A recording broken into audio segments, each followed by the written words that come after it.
Okay, let's go ahead and get started. It is a little after 6:30. Thank you all for joining us tonight, and thank you for joining us for our 5th annual Lobby Day. As I mentioned earlier, my name is Alicia Hernandez. My pronouns are she, her, and I am the Eastern Missouri organizer for the policy department for the ACLU of Missouri. We have some other staff on the call tonight, so I will let them introduce themselves.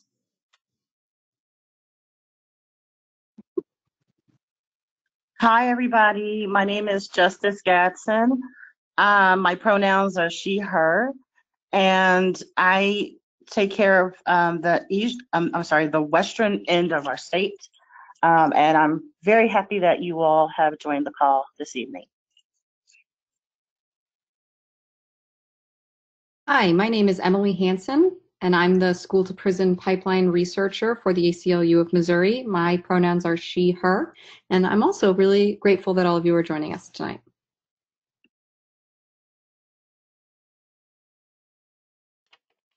Okay, and with that, let's get started. So for those of you who are on a computer or on the GoToMeeting app, you should be able to see our presentation. If you are calling in, no worries. After we wrap up this training, I will be sure to send you out the slides so you can look at those later. So before we get started, we're going to talk a bit about the goals for this training and our agenda for the training, just so we know what to expect. So the goals are to learn the logistics of this year's Lobby Day, learn about this year's Lobby Day bills. We're going to have a general overview and review some talking points. You're also going to learn how to engage with your legislators to be an effective advocate. So some things we're going to go over during our time together. We're going to talk about our community agreements. We're going to review the legislative process, talk about what our Lobby Day agenda looks like for the day. We'll talk about our priorities, the bills that we'll be focusing on Lobby Day. Then we'll get into best practices for meeting with your legislators and talk a bit about what to expect after Lobby Day. So a bit about our community agreements. You won't necessarily be using these today because we will be on a call, so it will be kind of difficult for us to engage and share some physical space with each other. But these are community agreements that when you are with us in the ACLU of Missouri, especially during Lobby Day, we ask you to uphold. And also they are just good agreements to uphold everywhere, every day in life. So the first one is to assume good faith.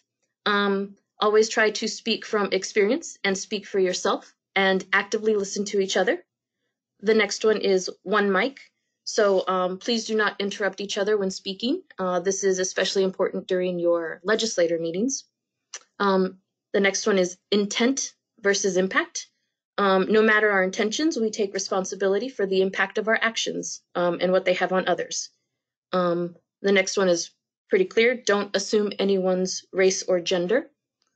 And the one after that, respect people's pronouns.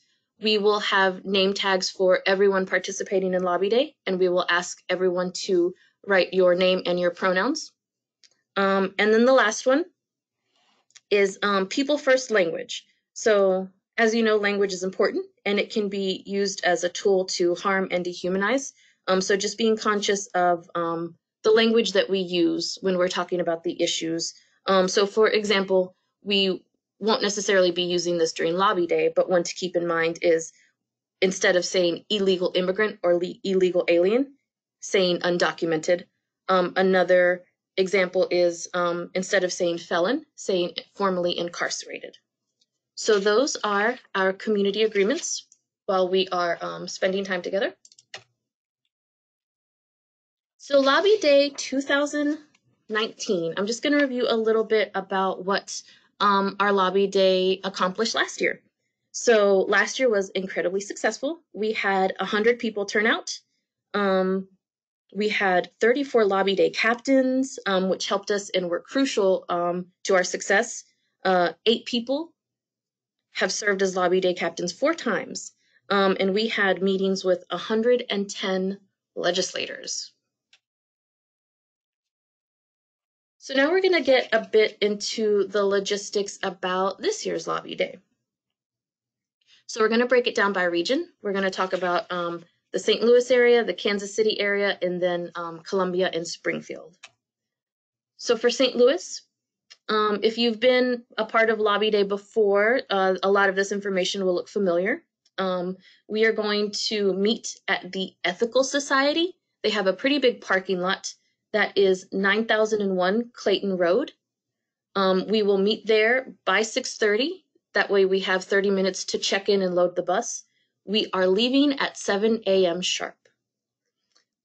We plan to arrive to Jefferson City by 9 a.m. And then we will gather in the Capitol Rotunda. If you are driving or carpooling, we recommend Googling or putting in Google Maps Jefferson City Complex, Capitol Complex parking. Arrive there by 9 a.m. You will need about 30 minutes to find parking and then get through the Capitol and into through the security. There is also a pretty big parking garage at 200 Madison Street, which is across from Madison's Cafe. We'll be gathering in the Rotunda, kind of settling in around 9:30. As I mentioned, if you are on the phone or trying to take notes, don't worry about it. I'm going to send all of this information out once we're finished. So if you're coming from Kansas City, that is a little farther of a trip. So you are meeting at 6 a.m. and checking in and loading the buses so you can head out by 6:30 sharp. Kansas City will be meeting at the St. Mark's Peace and Lutheran Church, which is at 3800 Troost Avenue. Again, if you're driving to Jefferson City, same directions. Put in Google Maps Jefferson City Capitol Complex and try to arrive by 9 a.m. So Columbia and Springfield, we at this time do not have transportation, buses or vans heading from those areas. However, we do have Lobby Day attendees who have noted that they are interested in giving rides. So if you do need transportation, feel free to reach out to me after this training and we can help you, we can help organize that. So the plan for actual Lobby Day, when we are together, as I mentioned earlier, try to arrive in Jefferson City by 9 a.m. If you are on the buses, we will arrive at that time. We will meet in the Capitol Rotunda. So when you go through security, you'll essentially just walk toward the center and you'll see the big rotunda. There will be ACLU staff and a table, and you'll see our banner and where we're setting up for the rally. So at 10 a.m., we will have a rally with some legislators and advocates who will get us pumped up for the day. By 10:45, you will meet with your Lobby Day teams, sort of get together, prepare yourselves for the day, for your meetings. And then from 11 to 2:30, you will meet with legislators. So during that time, you will meet with 4 legislators, but we give you a break in there for lunch and to debrief. So we will not provide lunch. Lunch is on your own. There is a cafeteria in the basement. There's also restaurants pretty close to the Capitol if you feel like leaving and taking a walk. But we will have plenty of snacks and water. And we will also be posted up in hearing room 2, which is in the basement. If you need a place to sit just to eat lunch or to debrief with your team. And the day of, your Lobby Day captain and organizers will show you where the basement is and where anything else is if this is your first time at the Capitol. So yeah, schedule lunch on your own. Be sure to discuss and evaluate your Lobby Day meetings and experience with your team. We will have evaluation forms for you. We'll explain that a little more later on and the day of, and you will give those to your Lobby Day captain. So we wrap up by 2:45. We take a picture to commemorate the day, and then by 3 o'clock, we are on the buses and headed home. So before we move on, are there any questions about getting to the Capitol or what our day looks like?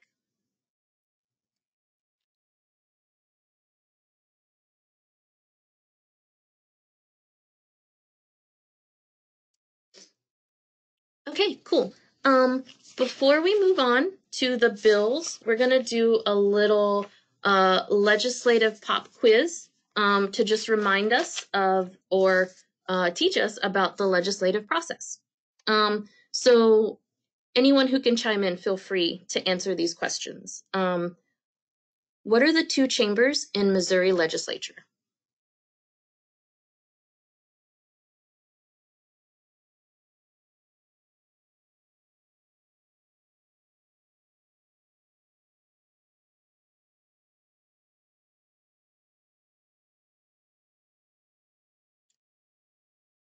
Okay, that is the House and Senate. I'm just going to go through these real quick. It may be that some of you cannot chime in. So, can a bill be introduced in either of them? And the answer is yes. How many votes does a bill need to pass out of committee? So to pass out of committee, it needs a simple majority. How many does it need to pass out of both chambers? So that's the House and the Senate. It also needs a simple majority again. So once it's passed out of both chambers, the House and the Senate, what happens? So then after that, it is sent to the governor for their signature. So how many votes are necessary to override a governor's veto? How long does the governor have to veto? So the governor actually has 15 days to veto during session and 45 if it is out of session. If the governor does not, then if the governor does not sign, then it becomes law. A governor's veto can be overridden with a 2/3 majority vote in both chambers. So that's a little bit of a legislative pop quiz to remind us. And now we're going to move on to talking about the bills that we'll be discussing with legislators. And with that, I will pass it over to Emily.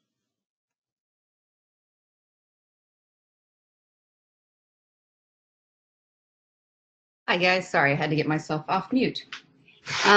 Alicia, can I advance the slides? Aha, okay. So this year we are going to be lobbying on 4 bills having to do with school to prison pipeline. That is our theme for this year. We will be lobbying on a couple of other bills as part of this lobby day, but primarily we're going to be focusing on these 4 school to prison pipeline bills. Those are what I'm going to talk about today, but in your lobby day book, there will be literature on bills such as MONA, the Missouri Non-Discrimination Act, the 4th Amendment Affirmation Act, and the 3rd one is the Fresh Start Act. So those are some carryovers from last year that we will be continuing to put all our energy behind, but we're going to focus on these 4 bills today. Okay. So the 4 bills we're going to be discussing today do the following things. The first works to limit the number of suspension days. The second would require parental notification in cases of restraint and seclusion. The third eliminates suspension for pre-K through 3rd grade students. And the final bill would require representation for juvenile defendants. We'll get into what each of those mean in turn, but let's start first with limiting the number of suspension days. Next slide, please. Cool. Okay. So I'm not going to go over these slides verbatim because you will get them afterwards, but essentially what this bill deals with is in Missouri right now, students can be suspended for 180 days. The entire school year is 186 days. That's a pretty substantial amount of time to label as a suspension, and it's really out of tune with what other states in the nation do, including states that neighbor Missouri. So we did a lot of research looking into not only what would be sort of within the norm of surrounding states, but also what we could do to safely cut suspensions without leading to any unintended consequences, such as an uptick in expulsions. And what we were able to come to with collaboration with a lot of educators was a 90-day cap. So this is a bill sponsored by Representative Paula Brown out of Hazelwood that would cap the maximum number of suspension days at 90 days. This doesn't touch the Safe Schools Act, which is something that you might hear about in your lobbying. So the Safe Schools Act has to do with how students are disciplined following breaking criminal infractions at school. So the Safe Schools Act is a separate law that if a student were to, say, bring a weapon to school, that would be handled under the Safe Schools Act, and they could still be removed from school for a full year if that was what the school felt was necessary. But this is for non-Safe Schools Act violations. Next slide, please. So there's some quick facts that sort of go over why we think this is so important to do. As we mentioned, it's completely out of touch with the rest of the country, and suspending a student for that long has a really severe effect on student achievement and student self-esteem. If a student is put out of school for a year, maybe there's a place in a physical alternative school, but that's not a guarantee. They'll likely be given an online education. Students aren't really shown to thrive in those types of settings as often as they would thrive if they were in their regular schools. We also know that these suspensions disproportionately affect students of color and students with disabilities. We don't think it's fair to be putting students out of school for so long if that's not truly a necessary move. So we'd like to see a cap put in place to help keep students in the classroom. Next slide. Okay, so again, what we said, this bill would limit the maximum number of days to 90, which would be down from 180, which would ultimately reduce harmful effects of the school to prison pipeline by keeping kids in school for more days out of the school year. We have some talking points listed out for you here that we hope you will find useful, but we think this is pretty common sense. Except in the most extreme cases, students should be in school. They should be in school as often as possible, and they shouldn't be given what is in effect an expulsion without any of the legal rights that a student would have in cases of expulsion. So before I move on, are there any questions on this bill?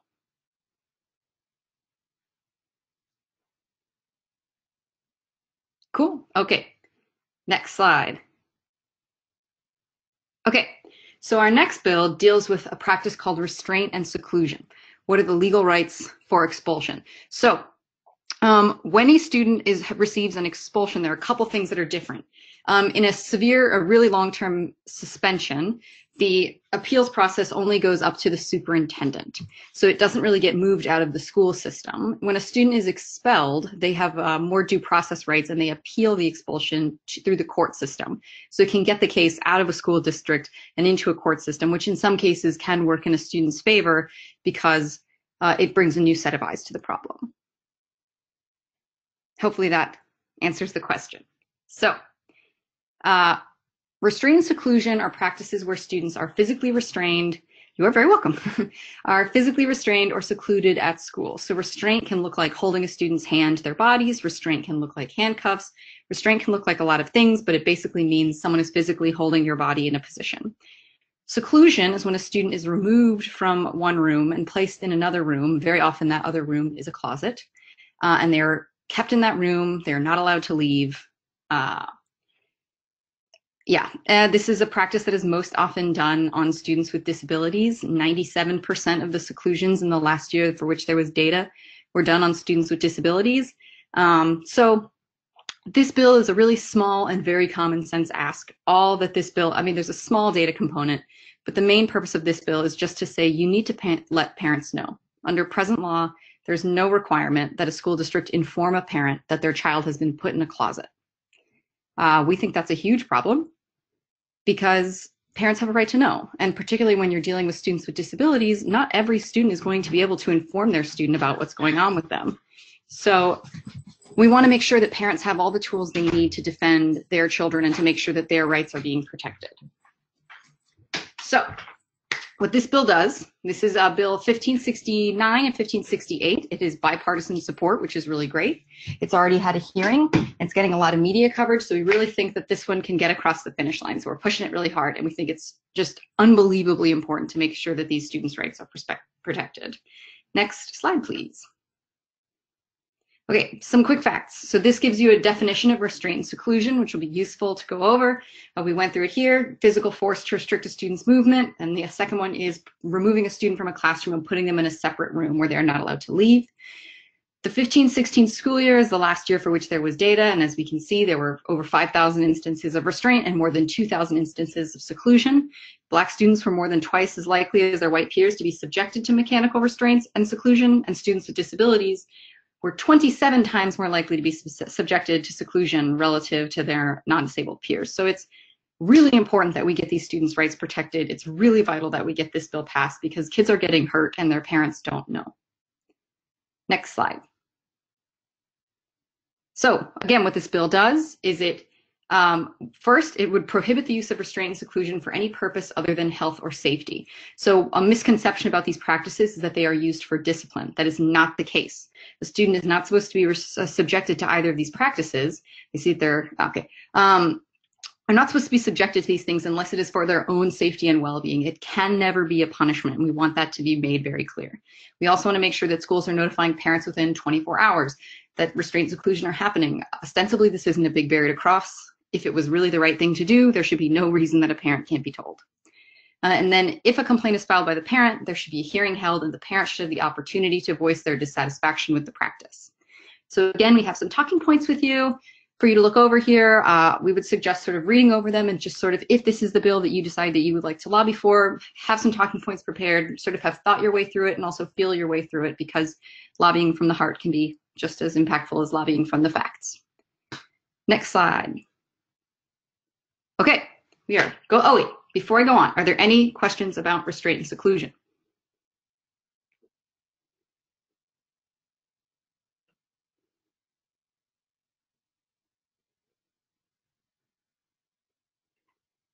Okay, the next bill works to eliminate suspensions for pre-K through 3rd grade. So there are a couple things to go over here. First, this isn't an unheard of practice. I know it can sound pretty radical. This is something that's being done in St. Louis Public Schools and in Kirkwood District already.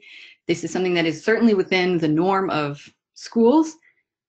Essentially, the argument in favor of banning suspensions for students this young is students this young don't always have the socio-emotional learning skills to monitor their behavior, or more importantly, to understand consequences. They don't always have that cause and effect relationship down. So they might not always know if you do X, it's going to result in Y. And if they don't understand that relationship, then this suspension, I mean, suspensions don't really, there's not a lot of evidence that suspensions work to correct student behavior or academic performance at all, but it's especially not going to work with students so little that they don't even understand cause and effect as thoroughly as you need to really have this kind of practice in place.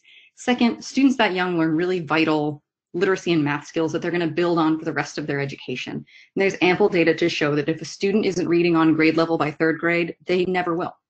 It's very rare that a student is able to catch up. So we want to be doing everything we can to making sure that our students are learning those socio-emotional skills, they're learning those reading and writing skills, and that they feel valued, and that school is a place where they are wanted and celebrated so that they continue down that path. So this bill works towards that by saying we're not gonna suspend kids that young anymore. We're gonna figure out what's going on, we're gonna figure out what supports they need, and we're gonna put that in place as opposed to sending them home. So this is Bill 1609. It's sponsored by Representative Ian Mackey, who also sponsored the Restraint and Seclusion bill, and we're in favor for it, and we hope you'll want to lobby for it. Next slide. Some quick facts about pre-K through 3rd suspensions in Missouri. As we said, they're in critical stages of learning. They're missing fundamental materials and concepts. Out-of-school suspensions, even among young students, tend to lead to greater misconduct, higher dropout rates, and more frequent contact with the criminal justice system, which are certainly all outcomes that we'd not like to see. Taking a student out of school for even a short period of time can have detrimental effects on their attitudes towards school and academic achievement. This move has already been taken by St. Louis Public Schools. And a really important thing here, for me anyway, is when we talk about out-of-school suspensions, I think people tend to default to the kinds of behaviors and causes that would be more closely associated with older students. There's not a lot of data about why students that young are suspended from school. What's going on? What could a kindergarten student be doing that's elevated to the level where they need to be removed from the classroom? We don't have that information, but anecdotally, when we speak to educators, what we often hear is that these suspensions occur really early in the school year, and are really because kids don't have the emotional skills to cope with being in school, to cope with the demands made on their attention, and to understand that cause and effect. So we just think that the behavioral and cognitive issues that face students that young are completely different from those of students in high school, and so they should be treated differently. Next slide. So this bill would ban out-of-school suspensions for kindergarten through 3rd grade. It's fairly simple. And some talking points we would suggest for you are that students that young need to be in school. They need to learn these vital academic and social skills, or they're never going to catch up. And there's nothing in the world that would make it appropriate to, keep a student back that way. And that third grade performance is a good indicator of future success. So it's so important to make sure that students are being just fully immersed in school at that age, are being absolutely cherished and educated and supported in every way we can, because the data is so clear that if students aren't keeping up to their peers by that point, it's going to be really hard to keep them interested in school. It's going to be really hard to meet the level of the peers from then forward. Any questions on the pre-K through third ban as of yet?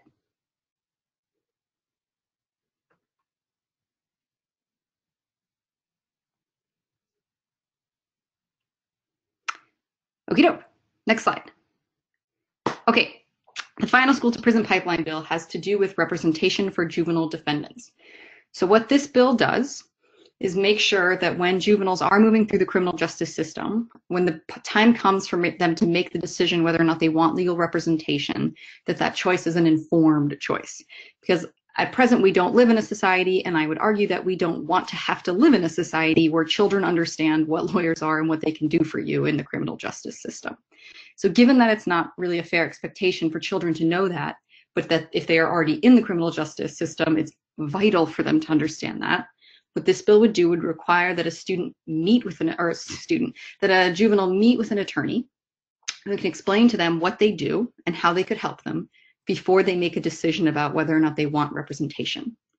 So they would meet with likely a public defender who would tell them, here's what I do, here's how I can help you, here's where you might want my help. And then the juvenile would be able to say in front of a judge, after having all this information presented to them, yes, I would like an attorney, or no, I would not. So we want that choice to always be an informed decision. So this is House Bill 1422, sponsored by Representative Ingrid Burnett. Next slide. So some quick facts. The Sixth Amendment guarantees you a right to have an attorney to represent you. The right to counsel means that the defendant has the right to access a lawyer to help defend them in any criminal proceedings. This bill would ensure that children speak to an attorney before they reject counsel. And it requires, this is important, greater data collection about the juvenile justice system so that we can understand the needs of children moving through the system and make sure we really have a good understanding of how kids are interacting with the juvenile system and where there are points where we need to be intervening. Both Democrats and Republicans support this bill. So it's a bipartisan solution that both sides of the aisle recognize as necessary. And that is always nice when we can have bipartisan support. Next slide, please. What this bill does makes the judicial process more transparent for children, ensures no one is stripped of their fundamental rights involuntarily or unknowingly. It allows for the collection of better data. And again, to be clear, children are still capable of waiving their right to counsel. That is also a fundamental right. We just want to make sure that it's done with full knowledge and that it would be done publicly and it would be recorded in writing. We have some talking points here for you as well about how everyone should be treated justly and have access to defense. And the current laws don't make that really a reality, and that the right to counsel is a fundamental American right, and we believe it should be protected regardless of age. So, any questions about this or any of the other bills?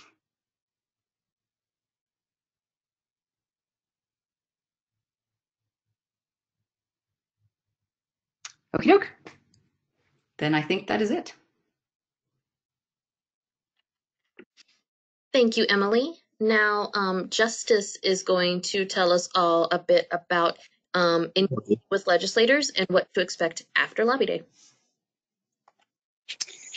Yes.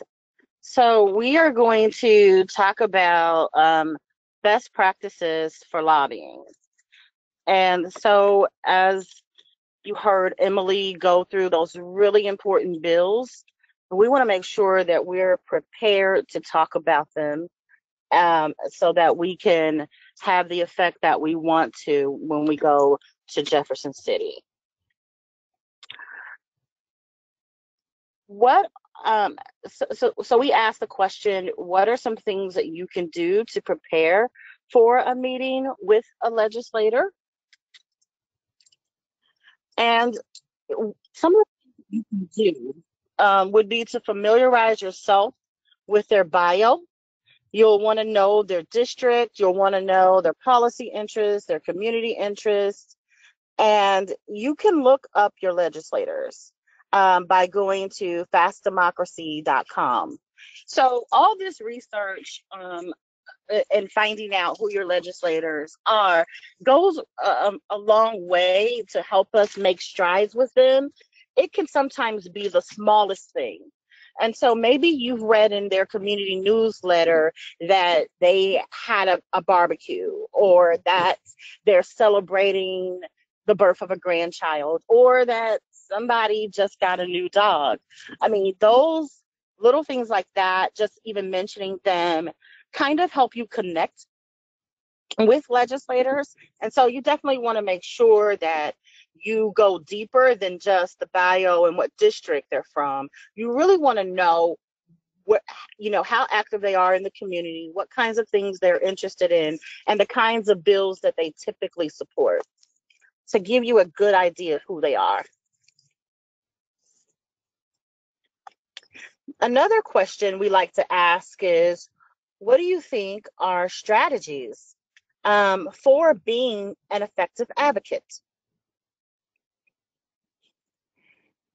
And as you can imagine, being on time, making sure to be respectful of the legislator's time is always an effective advocacy tool.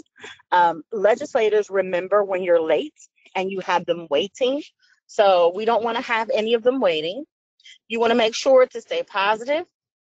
Even if they're being negative, remember we're there to try to push through some really important legislation.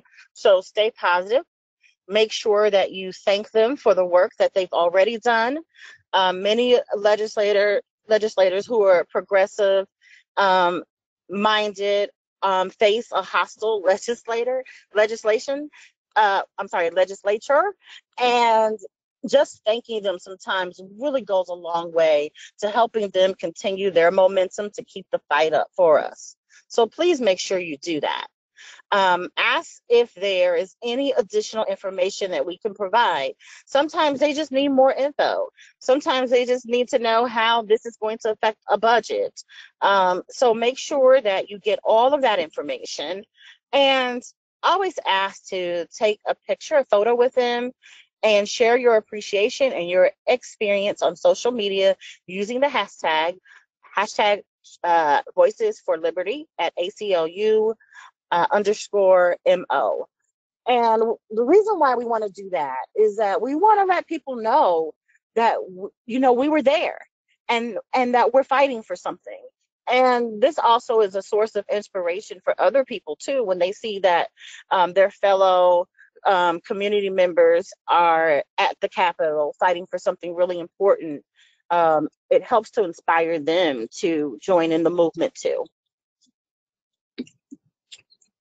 Now, another way to, make sure that you're really effective in your meeting is to make sure that everyone on your team is clear about their roles for the meeting. So there are roles. We have a leader, we have a storyteller, a pitcher, we have the recorder, and we have the supporting actors. And so you'll want to make sure you know who is the team leader, who on our team is going to share their story, who's going to make the hard ask, and make sure that there is somebody there who's prepared to make the hard ask. The ask is really important, and it's essentially, saying, Representative, do you support this? Can we count on your vote for this? We want to make sure that we explicitly ask for that. Because we want to know where they stand. Everybody is movable no matter where they are, even if it's a yes. For folks who are a no, we need to find out, why they oppose. For folks who are with us, we want to thank them, but we also want to move them from not just being with us to vote for it, but maybe they can help be a champion for the bill. Maybe they can convince some of their colleagues to vote for the bill as well. So everybody is movable. Just remember that. Now, also, don't whine. That doesn't get us anywhere. Don't threaten anyone, please. Don't misrepresent the ACLU. Don't misrepresent facts. Don't make personal attacks. And please don't burn bridges. We have to work at the Capitol. We have to work with some of these some of our representatives and senators after Lobby Day, and we need to be able to do that. And also the one point about misrepresenting the facts. Please remember that that I'm sorry, y'all, my background went off. But just remember that it's okay not to know.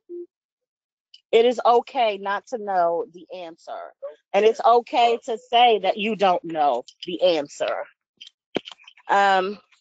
So those are the points I wanted to make on how to become effective advocate. Here's a really good one. Don't let the legislators throw you off. The legislators may intentionally or even unintentionally try to engage in small talk. They're politicians, so they're used to diverting attention, but you always just want to make sure that you bring the conversation back to the issues. You can always say, that sounds really interesting, but we came here to talk about the number of suspensions that Missouri youth are facing. So there are different, words that you can do and things that you can say to turn the conversation back around to where it needs to be. And it doesn't have to be in a disrespectful way or in a mean way at all. Like I said, you can say things like, that is really interesting, and we'd love to talk to you about that at a later date. But right now, we really want to talk about what's happening to Missouri students. After the meeting, you'll want to review and finalize your notes. The notes are really, really important. You'll want to complete the lobbying visit form and give it to your lobby day captain. This will be an overall summary of how your meeting went and any outstanding questions that the legislator may have. We will follow up on any questions and any concerns that are brought up. We will take any suggestions also on information or research that we omitted and that legislators would like to have. And again, snap a photo with the legislator and tag ACLUMO on social media, and write a personal thank you on your team palm card. So we will include some small cards in your lobby day packets, and they are for you to just write notes of appreciation to your legislators. Remember that I told you oftentimes they work in a hostile environment, and those little cards go a long way to encourage them to keep working hard for us.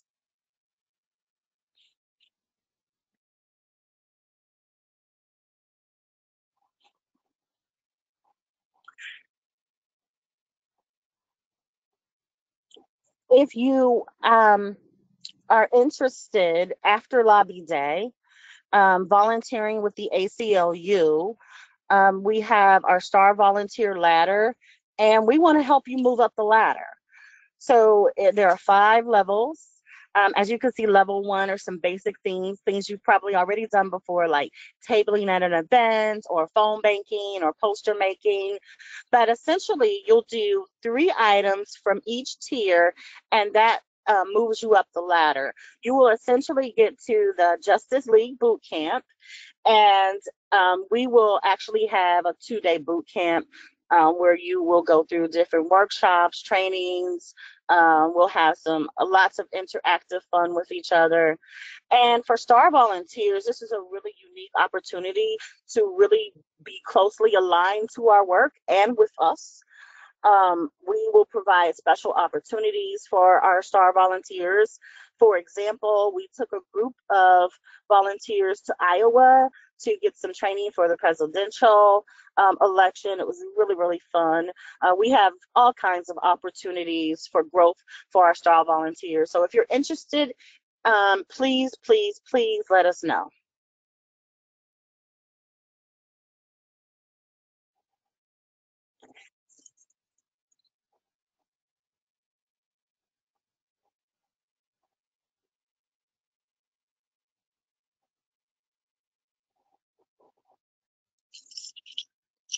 Thank you, So Justice. Oh, sorry, Justice.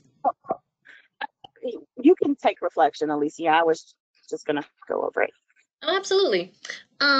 So we did just want to leave you with some thoughts before we go into Lobby Day, and as you continue this work and think about, as you think about how you can work with the ACLU and also within your community and other organizations, just some things to reflect on. Why do you think it's important to fight at the state level? What are some lessons that you can take away from our Lobby Day experience to take back to your local community? We do just want to leave you with this thought. We all have the idea that individual liberties are enshrined in the Constitution, so it's safe. That our birthright can never be eroded. But that's not true, and thinking that way it's dangerous. In fact, liberties are constantly under assault. We are always being asked to trade liberty for something else that we value, and it's really difficult to balance this. And the debate over it is often heated, but this is exactly why it is most difficult and why we need to be vigilant, defending our liberties and our communities, and why we should fight for our rights.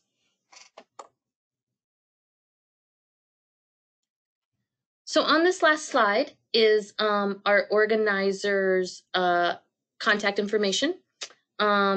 As Justice mentioned, Justice oversees the western side of Missouri. So if you have any questions about that, feel free to reach out to her. If you have any Lobby Day questions, if you're on that side of the state. If you're on the eastern side and you've got any questions, again, I am Alicia Hernandez and my contact information is up there. I will be sending out a copy of all of these slides so you can look back through. If at any point you have questions or concerns, feel free to reach out to us. We referenced your Lobby Day captain a bit during the training. So you will all hear from your Lobby Day captain sometime early next week. So registration for Lobby Day actually closes tomorrow. In my wrap-up email, I'm going to remind you all and send a link to sign up. So if you haven't signed up yet, be sure to do that before the end of tomorrow. So once you're signed up, you'll hear from your Lobby Day captain within a few days. And yeah, again, thanks again for joining us tonight and for joining us for our 5th Lobby Day. If no one has any questions, I'll leave it running for just a bit, but thanks and good night, y'all.